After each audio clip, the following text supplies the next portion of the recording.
Satpal ji, I must fold my hands in namaskar and tell you this. I fell in love with you. I fell in love with you when you said, Guru Nanak ji did not believe in God. Guru Nanak ji knew God. And it was, I don't know how many years back I heard this. I awakened in 2014, but I just fell so much deeply in love with the way you spoke. And it was, for me, it was a moment of honor to get this opportunity of talking to you, to have this conversation with you, because very few people in this world, probably I could count on my fingertips, that I could bow down to in that manner where they realize themselves to be none other than the Guru, none other than a manifestation of God. So I welcome you to this podcast. We'll keep it very informal. And I would love to hear your opening words, but I will quickly introduce you to the audience, those who have not had the great fortune of watching any of the videos. Satpal Singh, as he's called, was a lecturer in Gurmat spiritual philosophy. That, I believe, was his humble beginning. He has become a master, in my words, a master in non-duality. He is an expert in mindfulness practices.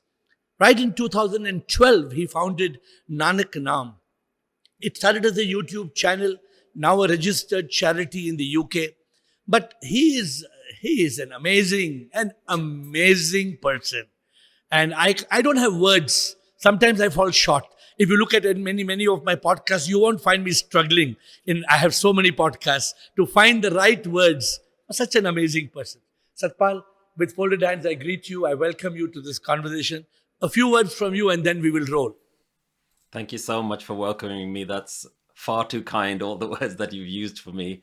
I don't see myself as a spiritual master or a guide or a guru in any way, but anything that I have learned, if the world can benefit from that, then what more can we ask for? So thank you for having me on here, and thank you for all the work that you do as well to help awaken people and enlighten people as well. So it's a real pleasure to be here. No, it's so good. You know something, I would like to start by saying this, that sometimes it is not for you or me to say we are a guru. We are not a guru. It's very humble on your part. I'm humbled when you say that, and we must be humble. A guru, according to me, is only when a disciple can move from go to ru.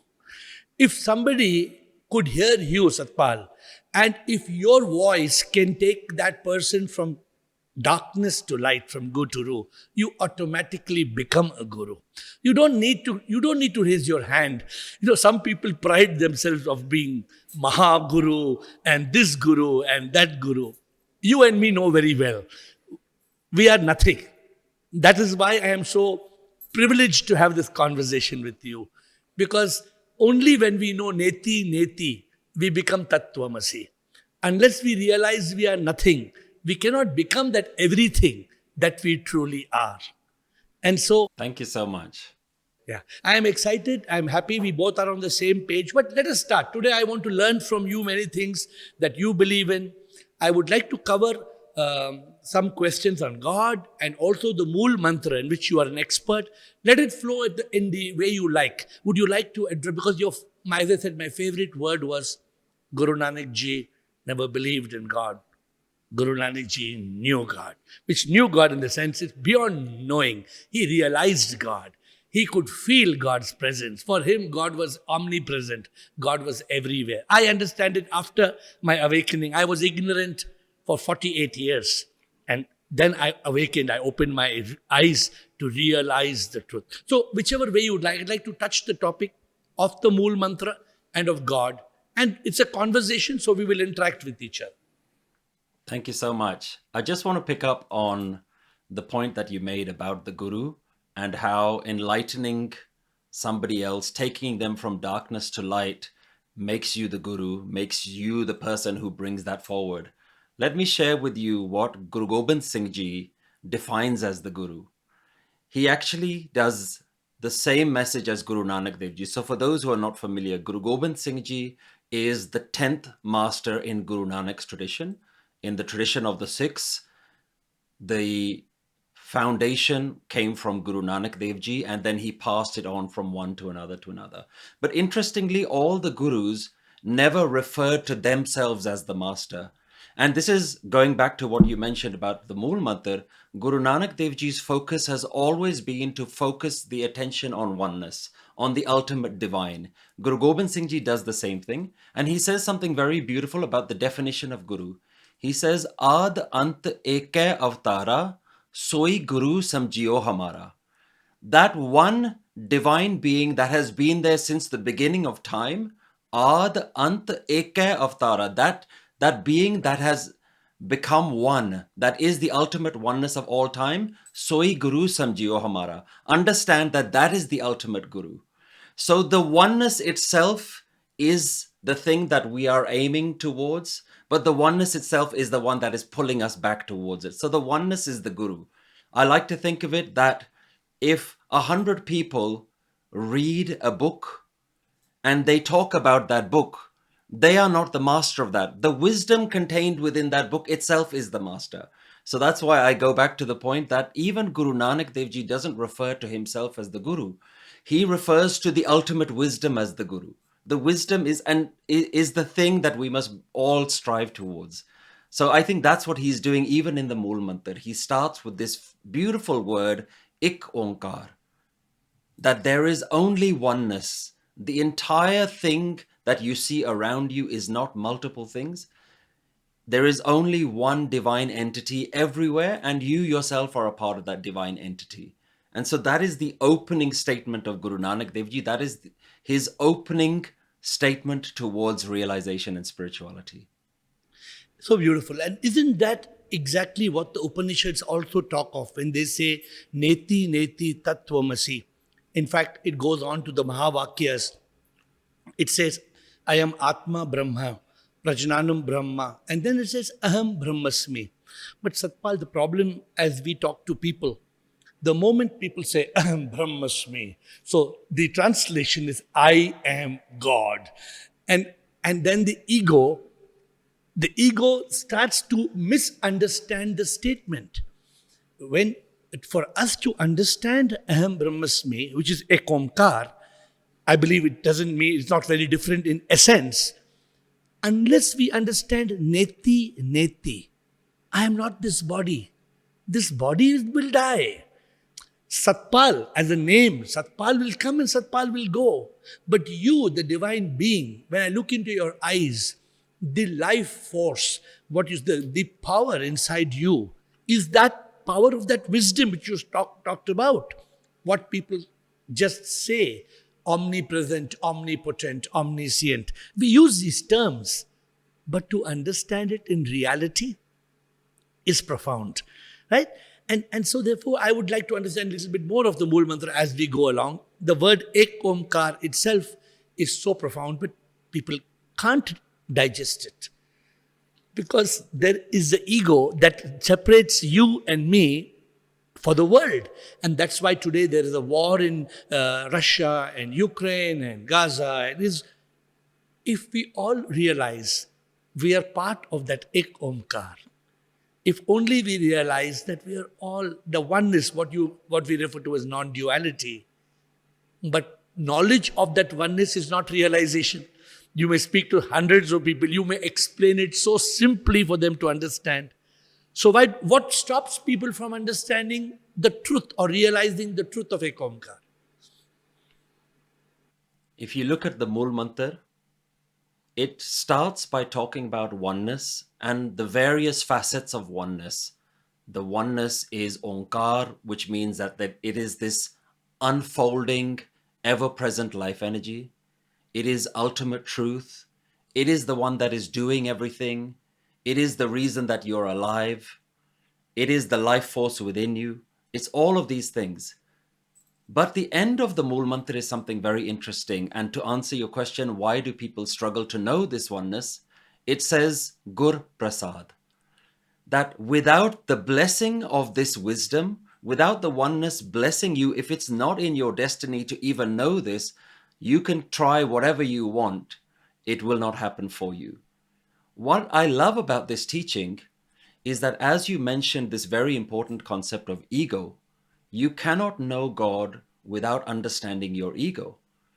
But there is always room for ego when you think that I have become enlightened, I have gone on a journey, I have learned so much wisdom, I have awakened. So as long as you put the energy towards you, the focus on you, that you yourself have achieved something, there's still the ego left. And as long as you say, I have become one with God, you haven't destroyed your ego totally. So Guru Nanak Dev Ji addresses this problem by saying, you have done nothing. God is the ultimate everything. And it is even God's wisdom that has brought you out of your own darkness. So as long as you think that you have done something, you've gone back to square one again. I like to think of the example of a game of snakes and ladders. When we were children, we used to play this game. You roll the dice and you're moving along. And sometimes even if you go almost towards the end, there's one huge snake that takes you all the way back down to the beginning again. And that huge snake is your ego. And so almost like a game of snakes and ladders, you always have to be aware that yes, you may climb further and further, but there's always going to be things that can bring you back. And that's your ego, your desires, your greed, your self-importance, your frustrations and anger. All these things, they bring you back down again. So the Guru's solution to that is surrender everything. Neti, neti should also be this. Nothing is me. This is not me. I have not to become enlightened. God is enlightened. If I'm seeking my enlightenment, then I still want to keep a little bit of my ego behind. So the Guru is saying, ultimate enlightenment is get rid of your desire for enlightenment, your desire for everything. Make yourself completely unimportant. Put all of your attention on that divine. Once you begin to do that, that's where your life becomes a devotion, a bhakti towards that divine. It is not about you. It's not about your enlightenment. It is all about that oneness. Put 100% of your attention on that divine oneness. So beautiful, very, very beautiful. Satpal, I completely agree with you. And I'm going to ask you two questions from what you spoke just now. People would be confused a little bit in the word Gur Prasad. Now, are we talking of the Prasad as Kripa, of what people understand as Prabhu or Bhagwan? Or are we talking about the Guru, who we surrender to as a living manifestation of the divine? So I want you to quickly clarify this when you talk of Guru Prasad, or is it both? Is it, because in my learning, we need both the guidance of the living master and the grace of that Ekomkar, the one who is omnipresent, who is nameless and formless. So can you clarify this point? And I have another point on the ego. The beautiful thing about learning this tradition from the lens of oneness means that you catch yourself whenever you make distinctions. So in order for someone to be a guru, the only way that they can be a guru is there is 0% of their ego left. Then oneness is both non-manifest and manifest. The person that you are calling a guru, if they really are an enlightened master, then they are God. There is no distinction between them and God. So it is not that you need God and you need a guru, because then you've created duality again. God is the guru, guru is God. And once you see it in that way, you start to catch yourself from making these distinctions. Non-duality is a beautiful tradition where you always have to catch yourself. So beautiful is, I mean, so only when somebody explains it like this, then it reflects their awareness of non-duality. Because sometimes, words can play. Just a few words can trick you. But quickly, Gur Prasad, can you just give me a few words on Gur Prasad? So going back to your question, is it God's grace or is it the Guru's grace? Prasad means that it is the ultimate grace that you have been allowed to know this wisdom. Okay. And it flows, you have been allowed to understand from this wisdom, yes. And it obviously flows from the divine through the Guru to you, because don't you agree that to get this wisdom, the need of an enlightened master, the need of a guru, the need of a guide is profoundly very paramount, because in one lifetime, to overcome avidya, to overcome ignorance on your own, do you think is okay, or we definitely need the help of a guru? you definitely need the help of as many gurus as you can expose yourself to. Because you will find that in different phases of your life, your understanding will change. But as long as you don't attach yourself to one individual so that all of your hopes and desires are on that one individual. There's a beautiful phrase and teaching from Guru, which is Pullan andar sabko, apul guru kartar. Everybody can make mistakes, but the word Guru Kartar comes here. The Guru God can never make a mistake. So let us not focus on any individual. Let us recognize that individuals and people can have the ability to misguide you and guide you at the same time, which is why I'm bringing the attention that as much as it's important to have people in our life that can explain it to us using everyday examples, day-to-day analogies that make sense in our life, that can take that ancient wisdom and put it into modern terminology, ultimately we must not attach ourselves to any one individual because we're trying to rise above everything. Let us not get stuck at any layer. You know, this wisdom is teaching you all the time, don't get attached to the world, don't get attached to your family, don't get attached to your body. In the same way, don't get attached to just one individual, that is the only savior. Understand that that individual is also a temporary being, that you have to attach yourself to that which is ultimate, that universal divine force, that universal timeless wisdom, which is how I define the word guru. The timeless wisdom is the guru. Now, if that wisdom is coming through one individual, that's good. Sometimes you will learn a lot from that individual, and then other times you'll say, actually, I feel like I want to now explore this on my own. That doesn't mean you've abandoned the guru. The guru is always with you. That wisdom is always with you. Whichever method it comes out is great. So let me ask you a personal question. Being a Sikh, you obviously have got the blessings of the 10 Gurus Parampara, the teachings of the Guru Granth Sahib and things like that. And you also follow the Guru Granth Sahib as probably like the essential teaching. Did you ever have a life master, one life guru in your life, or you never had one person as a life guru in your life? I would say that I've had many people as mentors in my life who have helped me to understand it. But within the Sikh tradition, we actually look at the Granth, the wisdom, as Guru. So Guru Granth Sahib, the way the tradition is set up, that as I mentioned before, Guru Nanak Dev Ji was the first in the line of 10 gurus.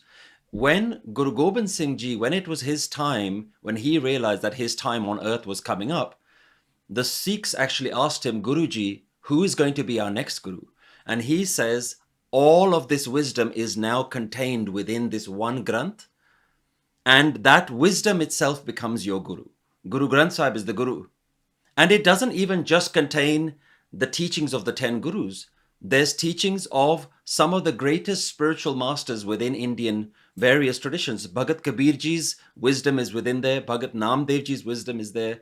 Bhagat Ramanand Ji, Sheikh Farid Ji's wisdom is in there. So the wisdom is not contained within a person. The wisdom is beyond all people. So I actually say that, of course, I have a guru in my life.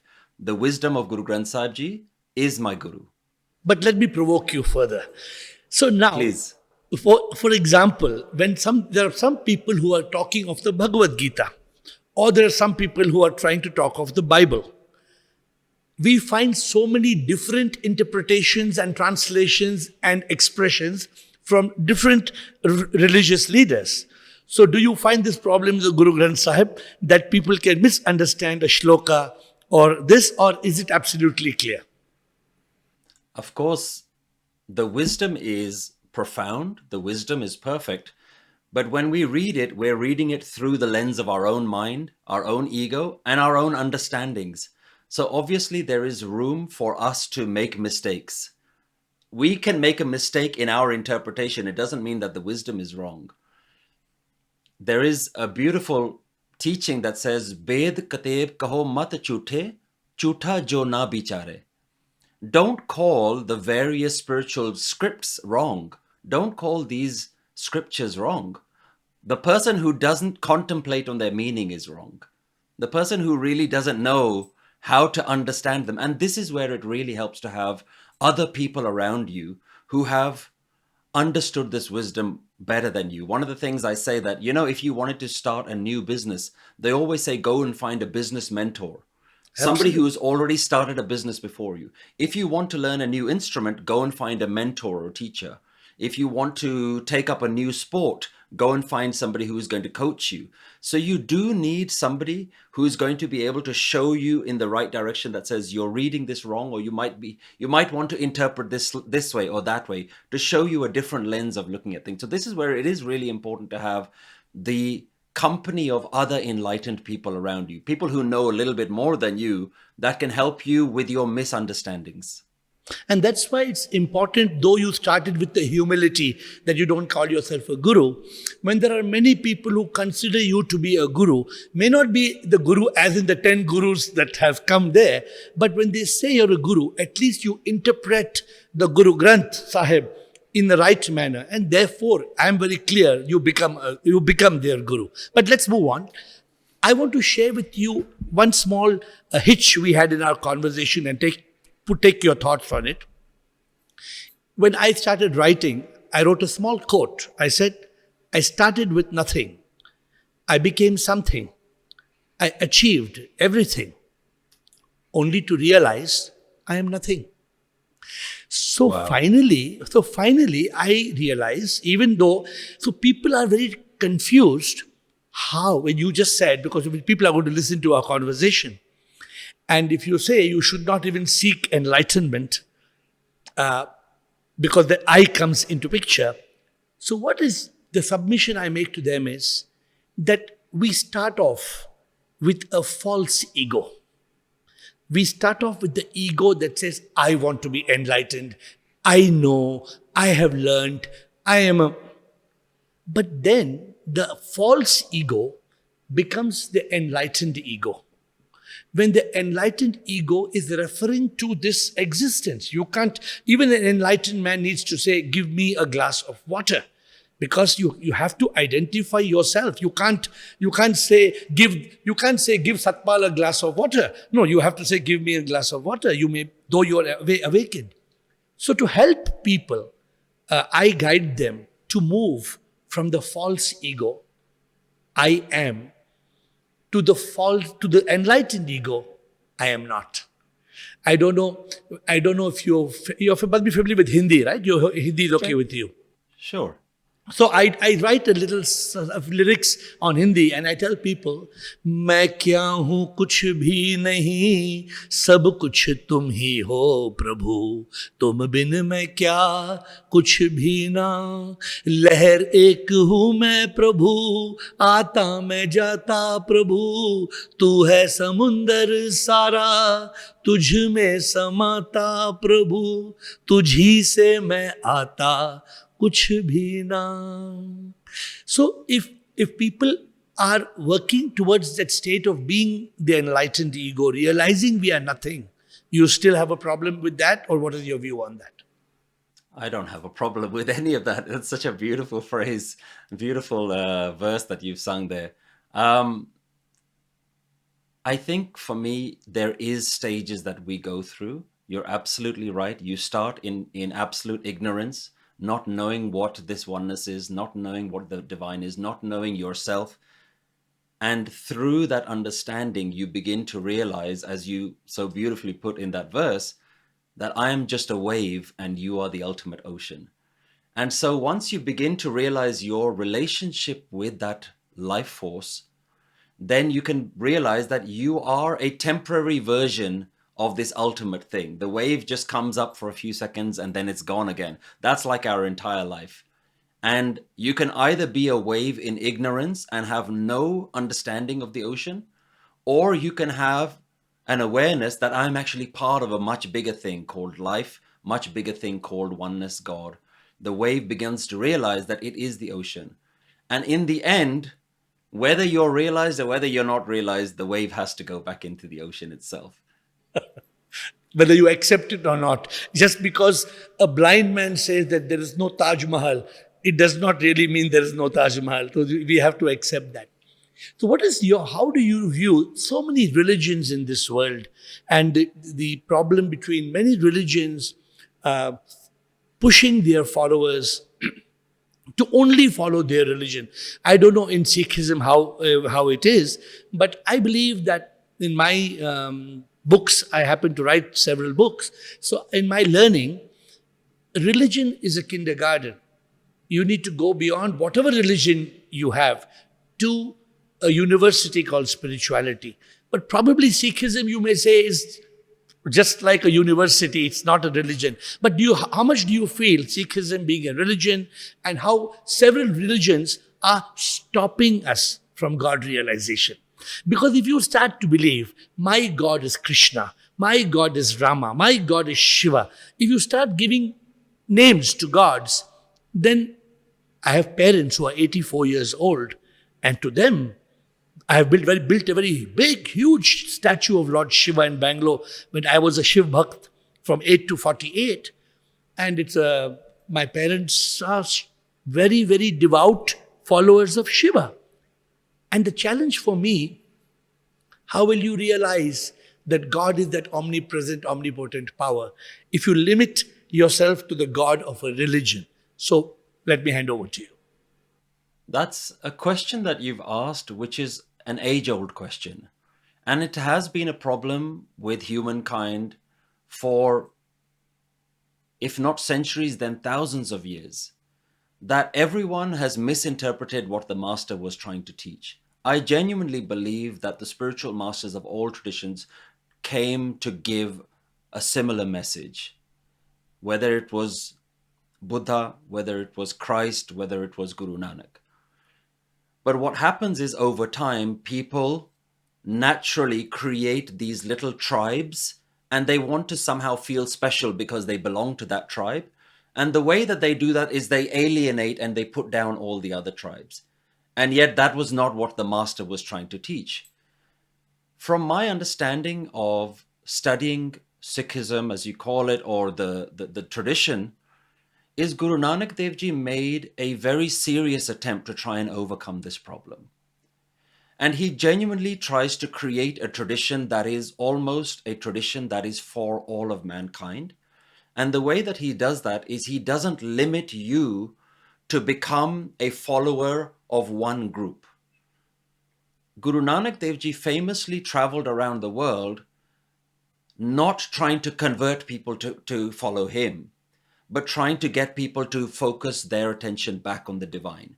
And so whether Guru Nanak Dev Ji went to Tibet and he was trying to have conversations with the Buddhist, he wasn't trying to convert them into Sikhism. He was trying to teach them the ultimate wisdom that the Lord Buddha was teaching.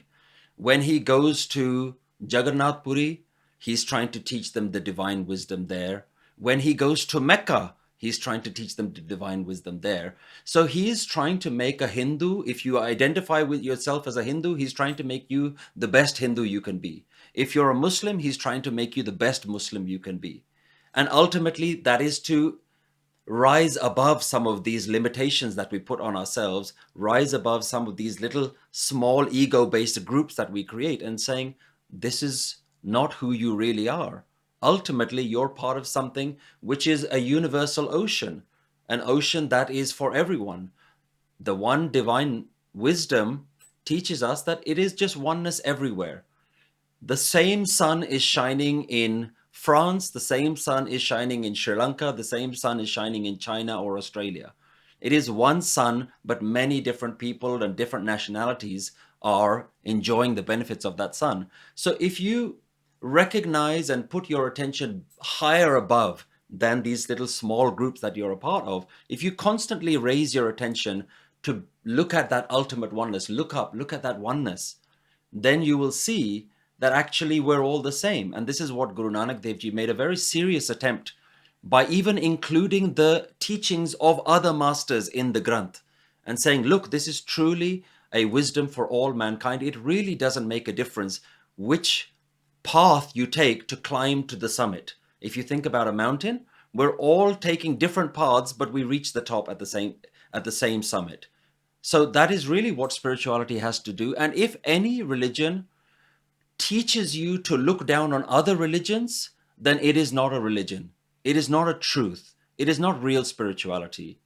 I like to say that religion binds you down and spirituality sets you free. Absolutely. Beautiful. So beautiful. That's why, like in a game of pole vault, when you're running with the rod to jump over the pole vault, religion is like that pole. But if you don't drop it, then you can't jump over.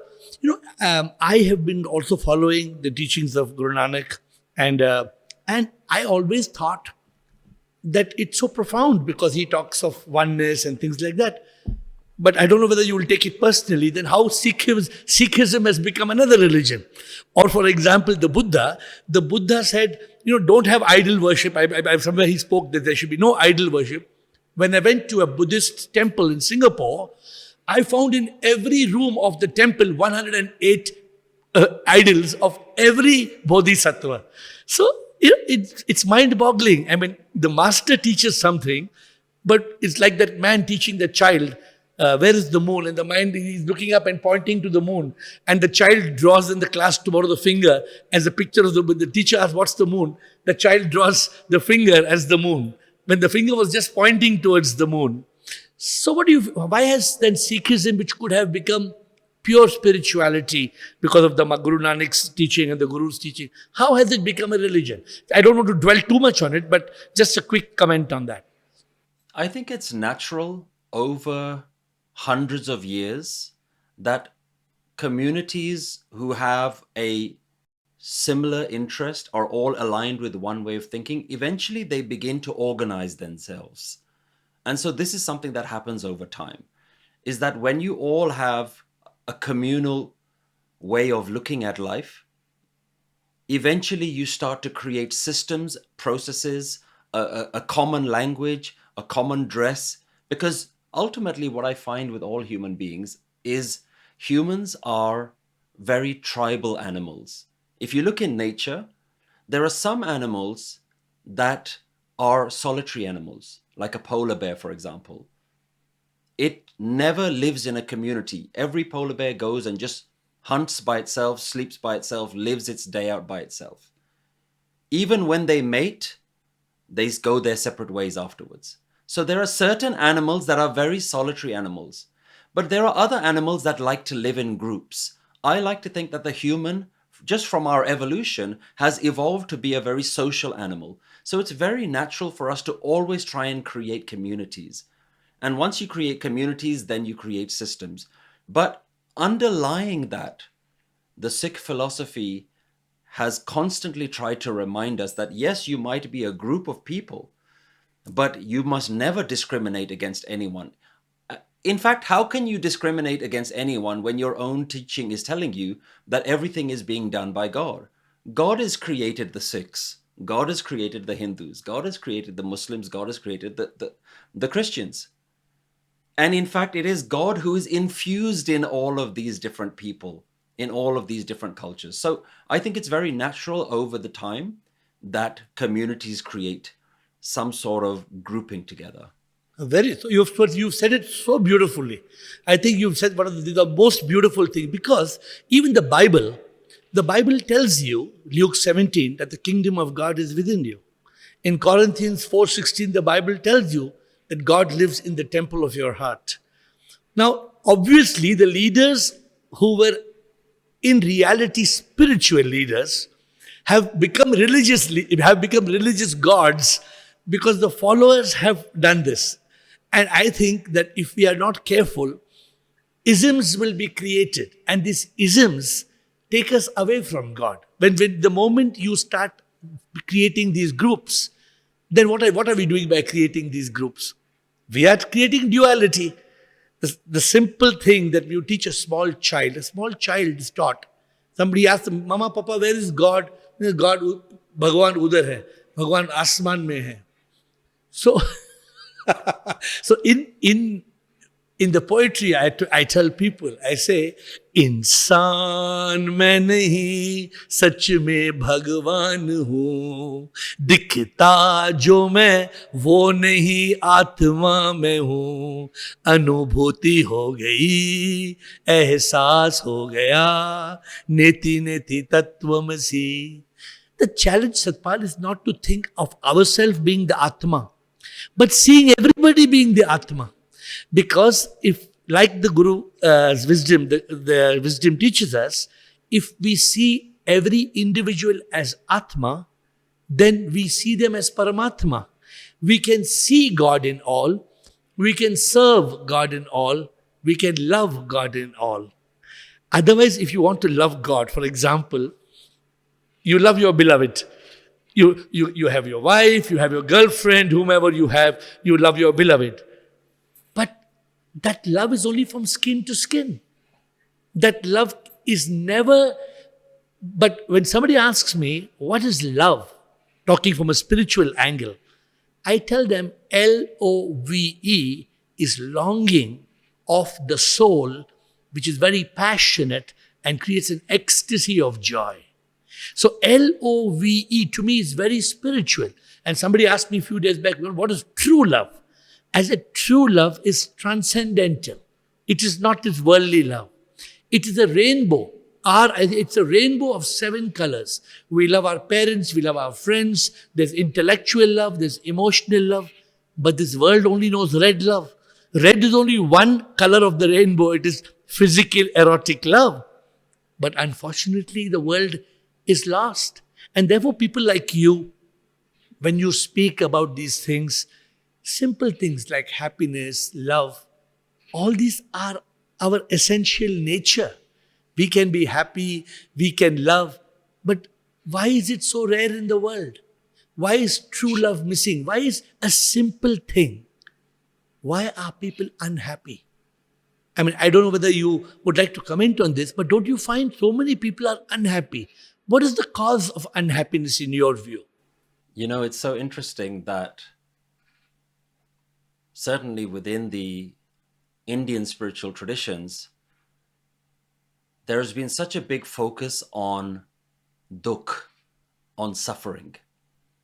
Because if you'll notice, our day begins and ends with suffering. I like to think that when you wake up in the morning, you don't wake up happy. You start immediately thinking about all the jobs that you have to do, all the things that haven't been done yet. And so you wake up immediately in this mini trauma, and then you just get out of bed and you start doing all the things that you need to do. And so what you realize is this is a very natural tendency of the mind. The human is a very unique animal that it actually has so many thoughts. It has the ability to plan ahead. It has the ability to think about the future. And in doing so, it starts worrying about all of these things that haven't been done yet, that things that haven't been achieved yet. And the human actually has the ability to think about all the problems that have come before. The past is also something that the human mind is just able to think about. So what do? You notice that you can't even sit down for 5 minutes without your mind either going in the future and thinking about new problems, new things that haven't been achieved, or it starts thinking about all the things that have already happened to you. So your mind constantly going to past and future is what I have understood to be the problems that you've created within your mind. And the spiritual masters are teaching you that your past is always going to be there. The future, there's always going to be new problems for you to worry about. But if you, for a moment, bring your attention to what is actually true right now, that's where you begin to find that mental stability. That's where you find that peace, that right now, I'm okay. And if you can just allow yourself a moment to not go down this habit that the mind has created, because it's a habit.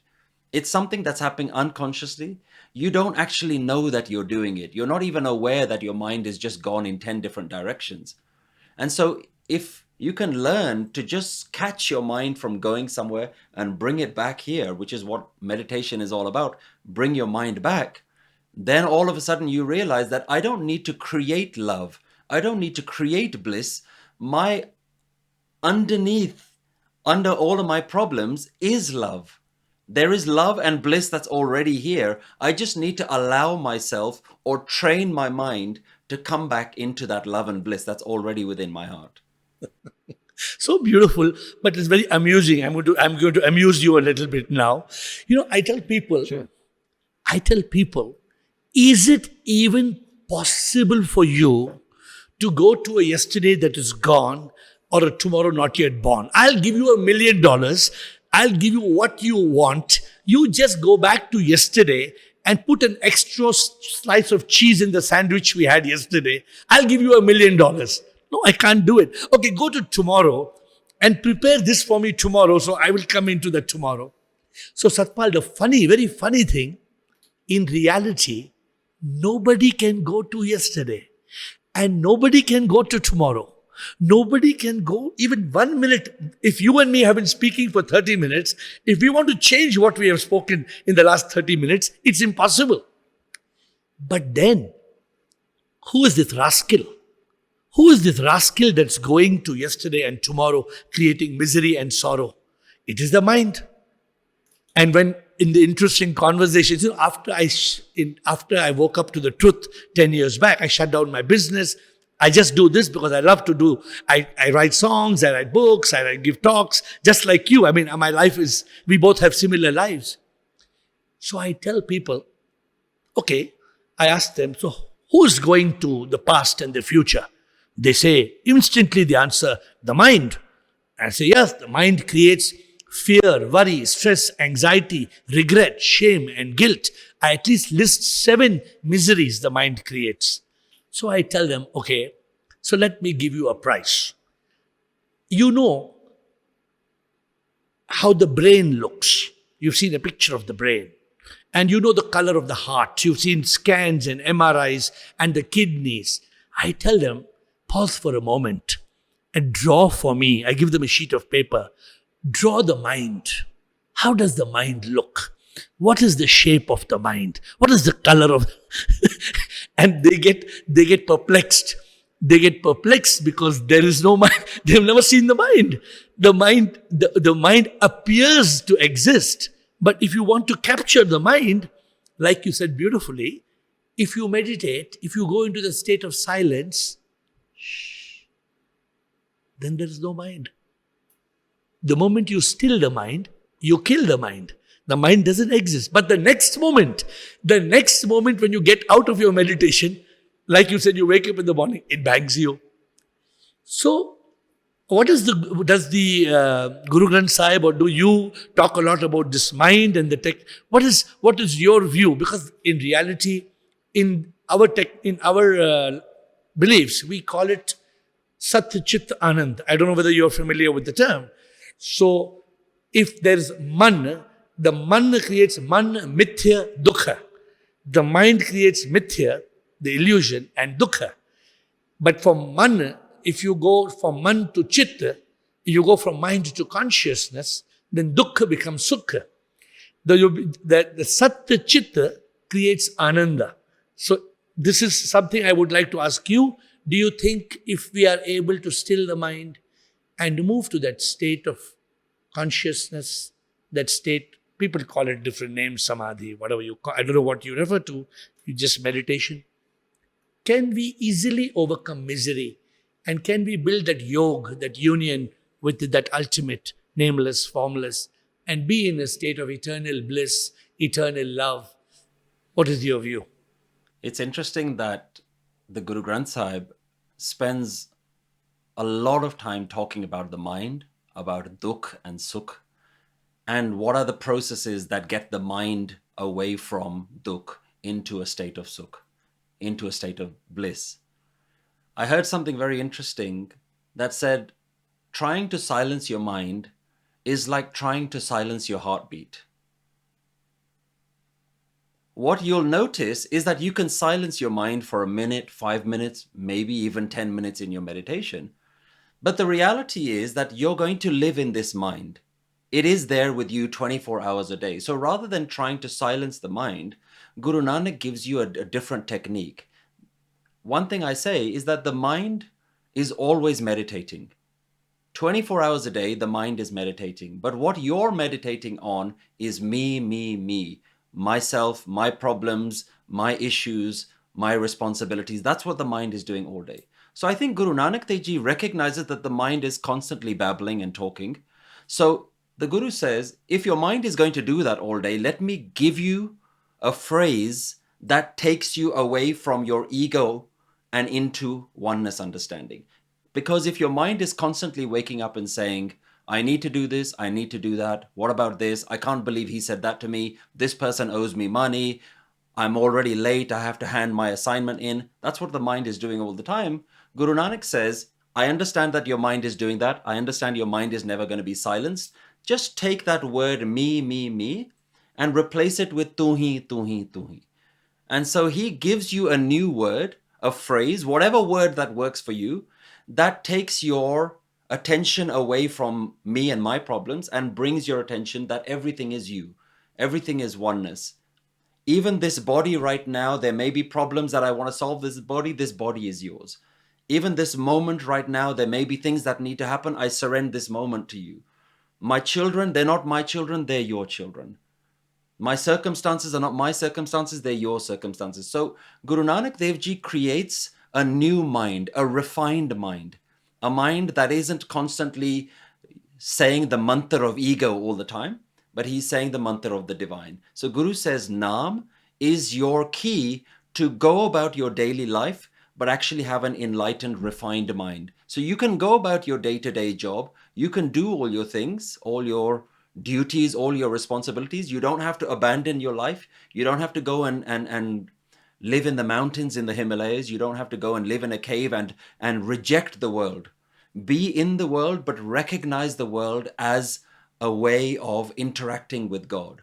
So now, as you go about your day to day, where you used to look at everything as a problem, now you're seeing everything as God. Every customer that comes into your shop is God. Every product that you're selling is God. Every conversation that you're having is God talking to God. So this is where this refined mind, the technique of Guru Nanak Dev Ji is not to actually sit in silent meditation. He said, how long can you do that for? 24 hours a day, tu hi, tera, Ram, Allah, Allah. Whatever mantra works for you, whatever allows you to recognize that everything is God. So stop creating a resistance with life.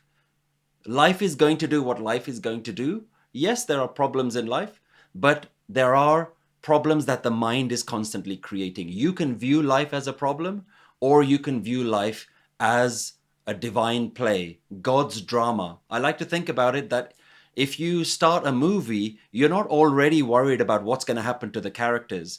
When you go to the movie theater, when you watch it at home on the TV, you're excited to see what is the characters going to go through in this movie. In the same way, I want you to start your day like that. I want you to start your day and wake up and saying, God, I'm interested to know how the movie plays out today. So you create this separation between life as something that's happening to you. Now it is just something that is there entertaining you. Whatever life is going to do, that includes all the big things that are going to happen, all the small things that are going to happen. You go to make a cup of tea and you run out of tea bags. You can create a problem out of that, or you can laugh about it.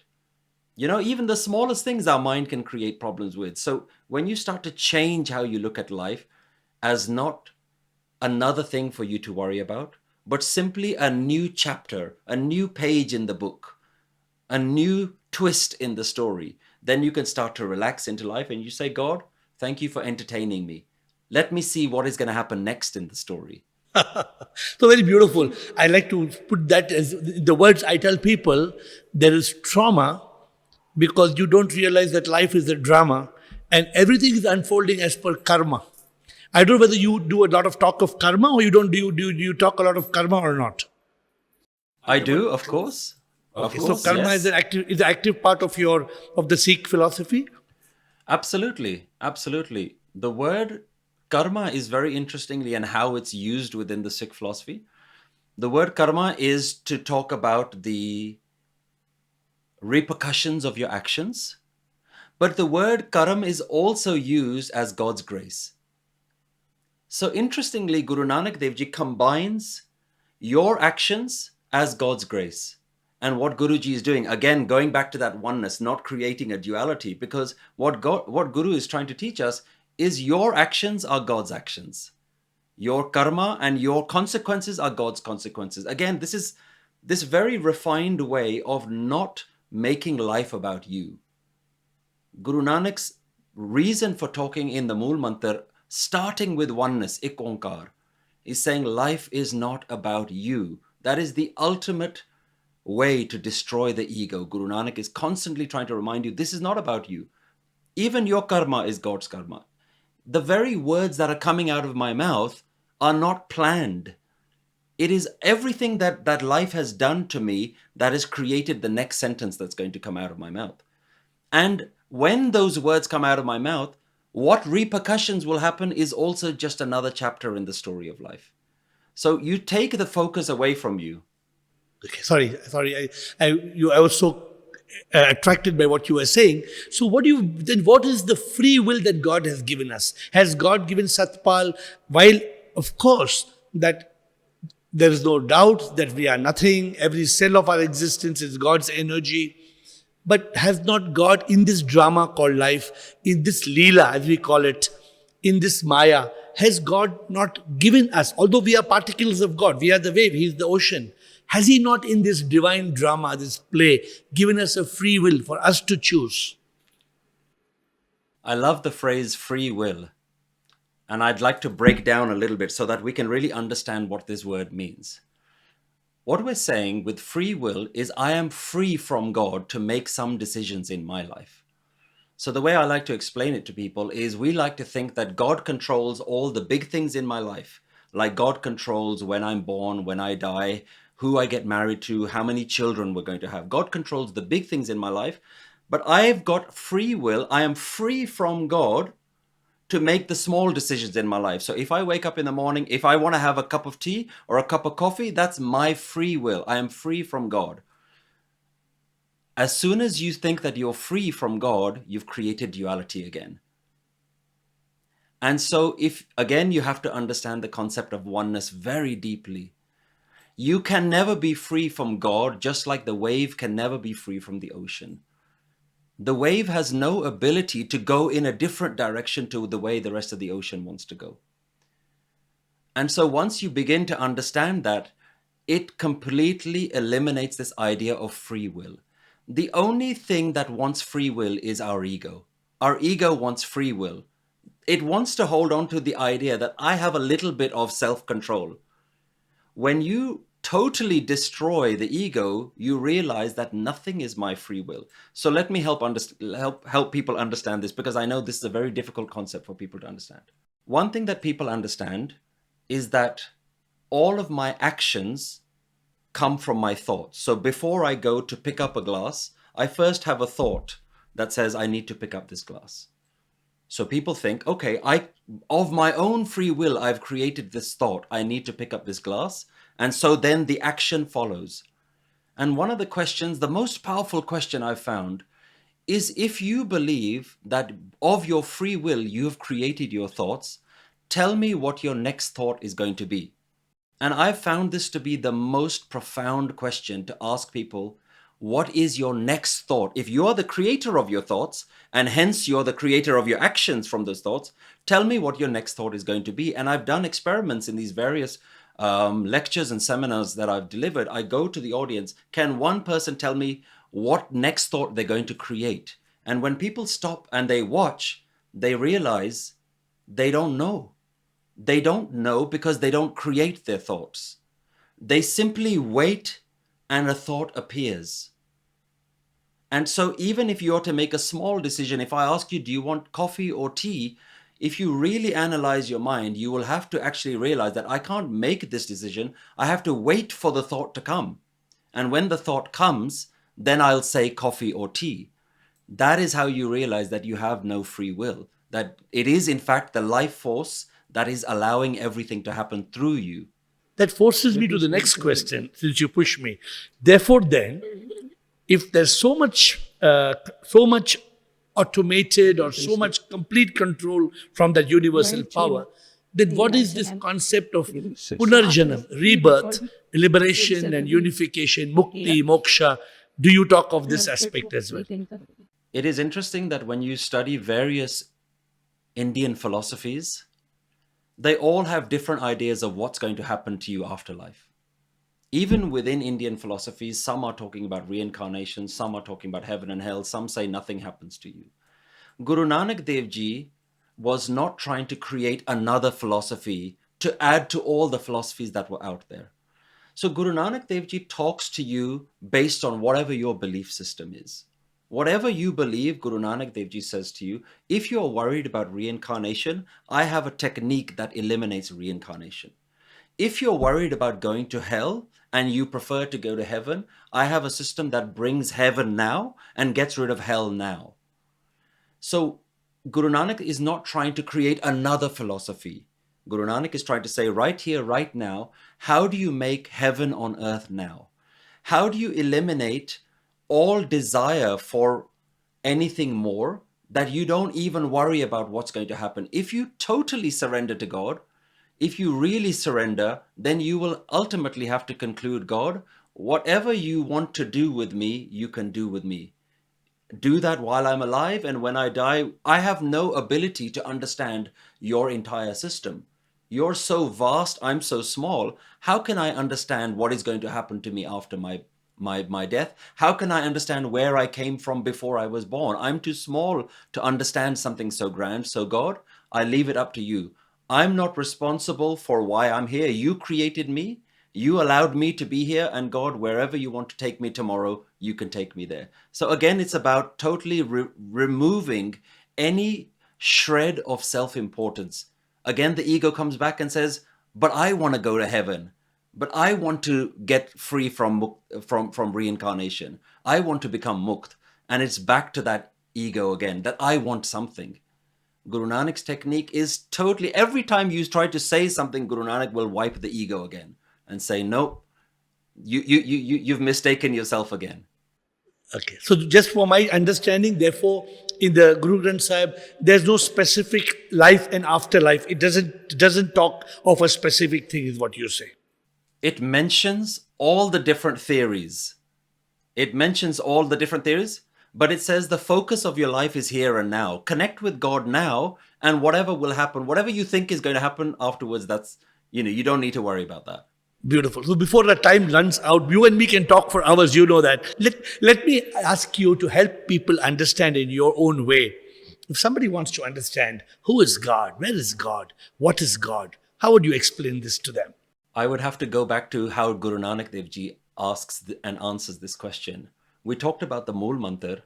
Within the Guru Granth Sahib Ji, the Mool Mantar is the first verse, the very first thing that appears in the Guru Granth Sahib Ji. And immediately after that, there's a question that comes up. And the question says, Kiv sachiara hoye, kiv kude tutte pal. How do I find the ultimate truth, and how do I destroy all falsehood? And Guru Nanak Dev Ji's solution to that is very unique. He says, Hukam razai chalana. Guru Nanak Dev Ji says, if you want to find the ultimate truth, align yourself with the divine command. Now that might sound a little bit cryptic, so let me break that down a little bit. He says, everything that is happening in this moment, everything that has happened in the past and everything that will happen is the command of God. God is commanding everything, the seasons, whether it's going to be sunny or whether it's going to rain today, whether it's going to be hot or whether it's going to be cold. Every single thing is God's command. And so if you want to find the ultimate truth, see if you can be okay with whatever God wants to do.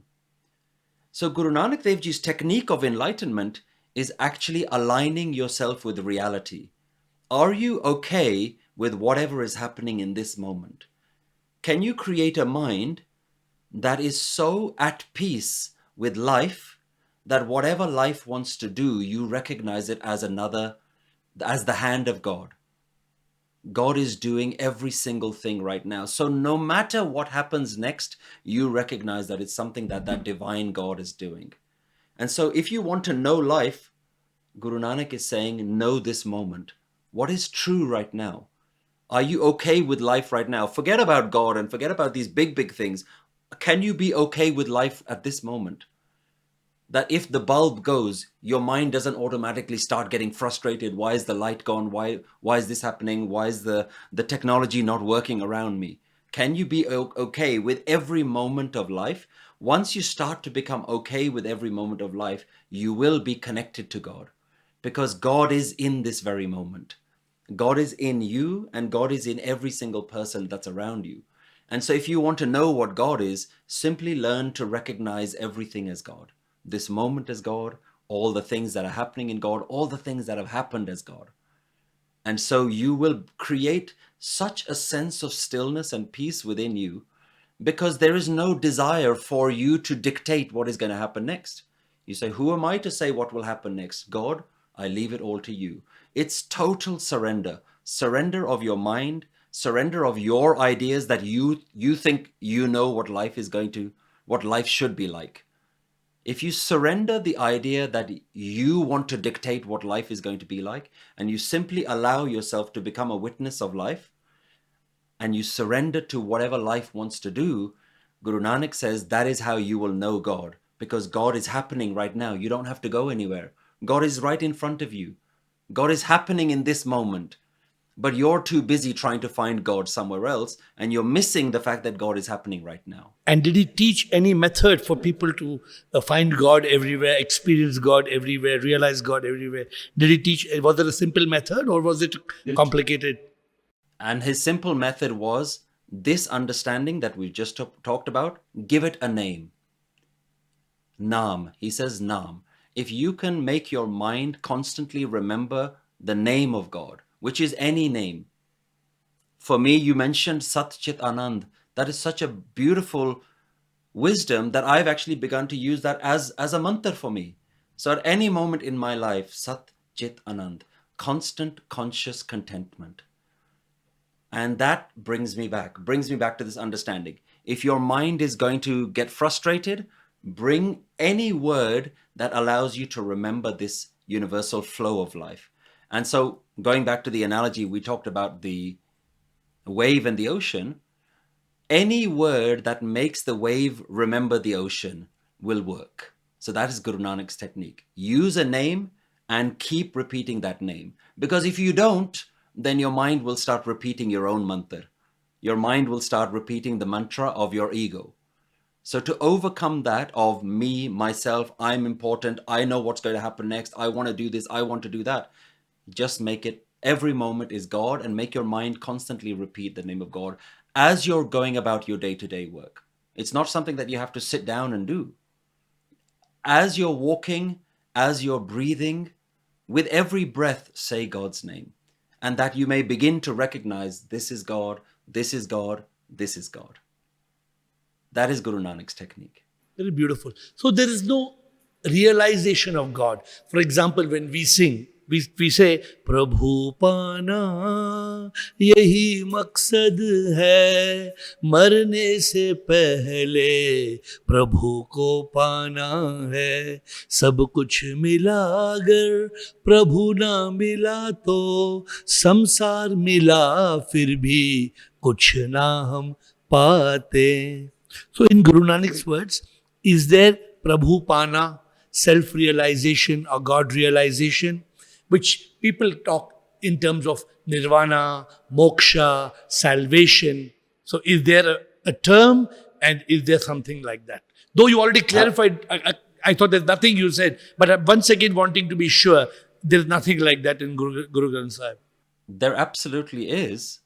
The only difference is you're not going to find God after you die.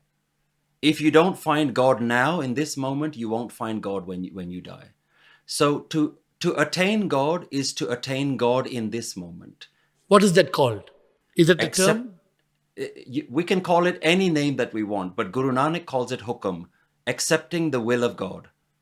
Accepting the will of God in this moment is In fact, he goes as far as saying, accepting the will of God is the name of God. And that is God realization. That is God realization, that God is everything. God is oneness. God is you. God is me. God is this moment.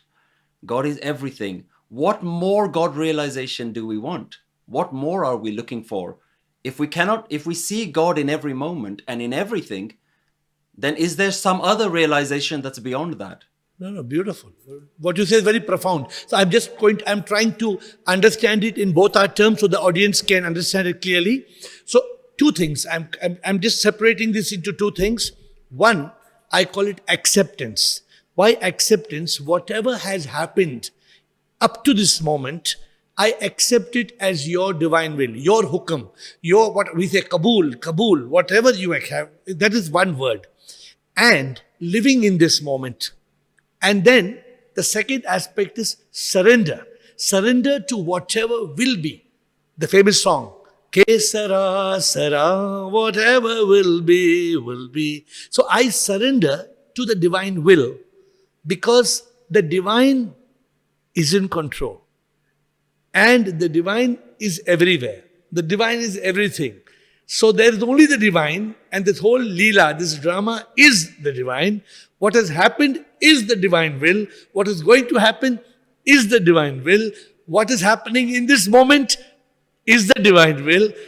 And being in this divine consciousness of the divine presence everywhere is life. Have I captured it the way you would like to say? Oh, you want to correct me? You've beautifully articulated the idea of oneness and hukam. And as soon as you remember that, you're in God's name. You're remembering God's name. Even if you can't put a word to it, you're in God consciousness. No, it's so beautiful. You know, Satpal, if people can live the way we have spoken, just imagine living without any cares, without any fears, without any worries. Just living in that state of what we call Satchit Anand. Complete surrender. No, we are all worried. We are worried about kal kya hoga, aisa hua, this happened, that will happen. What if this happens? What if this does not happen? Yeah, I think it's very beautiful. I remember one of my quotes. I tell people, get this into your head that you cannot be enlightened after you are dead. So obviously, if you have to awaken, if you have to wake up to the reality, also this ye mera hai, this is my son, that is your son, this is my business, that is your business. This is creating the problems in the world. When the simple truth is, nobody can deny that we brought nothing with us and we will take nothing with us. I mean, this is no great, what are you talking about? Everybody knows it, yeah?